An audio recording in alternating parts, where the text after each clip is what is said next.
అంటే వాళ్ళు ఎందుకు కావాల్సిన వాళ్ళు కాదా? మనం పిలిపిస్తే రావాలి కదా. వాళ్ళు కాకుండా ఈరోజు ఒక మీ రిపోర్టరు మనం ఎట్లా పోవడానికి రాత్రి పోవడానికి ప్రయత్నం చేశారు. ఏ ఆధార్ పైన పోతున్నారు? 5:30 టికెట్ బుక్ చేసి బ్యాంకాక్ పేరుతో వెళ్తున్నారు. కావాల్సింది ఆనే మనకు కోఆపరేట్ చేయాలి కాదానే, చేయకుండా ఎందుకు పారిపోతున్నారు? ఎందుకు పోతున్నారు?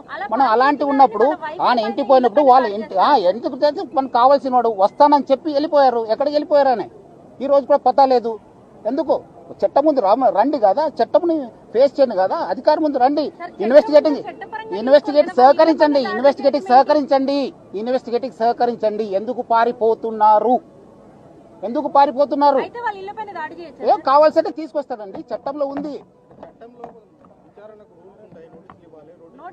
కావాల్సిందండి నోటీస్ ఇస్తాను, రావాలి.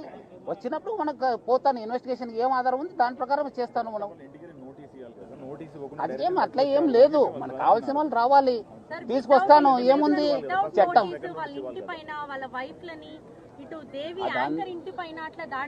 దేవి వస్తానని చెప్పి దేవి వచ్చి అని చెప్పి ఎక్కడ పగలు కొట్టాను చెప్పండి, చూపించండి. వస్తానని చెప్పి సెల్ స్విచ్ ఆఫ్ చేసుకుని వెళ్ళిపోతే ఎట్లా? కావాలి కదా. మీరు కరెక్ట్ ఉంటే రండి, ఇన్వెస్టిగేషన్కి సహకరించండి. మీరు తప్పు చేయకపోతే ఎందుకండి భయము? ఎందుకు భయము? మహిళా ఆఫీసర్ని ఇట్లా పరిస్తారా? ఏం ఆధారం ఉంటుంది మీ దగ్గర? వాళ్ళు ఎట్లా జీవించాలి?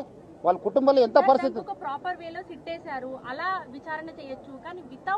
సిట్ అంటేనే ఇన్వెస్టిగేషన్. సిట్ కంటే వేరే ఇన్వెస్టిగేషన్ కి సిట్ కి ఏం వేరే ఏం లేదు మేడం. సిట్ ఎందుకు వేయాలండి నోటీసు? మనకు కావాల్సిన వాళ్ళు పిలిపిస్తాను, ఎంక్వైరీ చేస్తాను, మీరు రండి. పిలిపించినట్లు రావాలి కదా. ఎందుకు పారిపోతున్నారు? ఏదో నేను బ్యాంకాక్ వెళ్తున్నాను సార్, నేను ఇప్పుడు మీ సిఇఓ గారు ఎక్కడ ఉన్నారండి? రావాలి కదా. చేస్తానండి, ఎక్కడైనా పోతే ఎక్కడున్నా పట్టుకొని వస్తాను, ఎక్కడుంటే పట్టుకొని వస్తాను. నేను చట్టం ముందు ప్రవేశపెడతాను, చట్టంలో చూసుకోండి మీరు.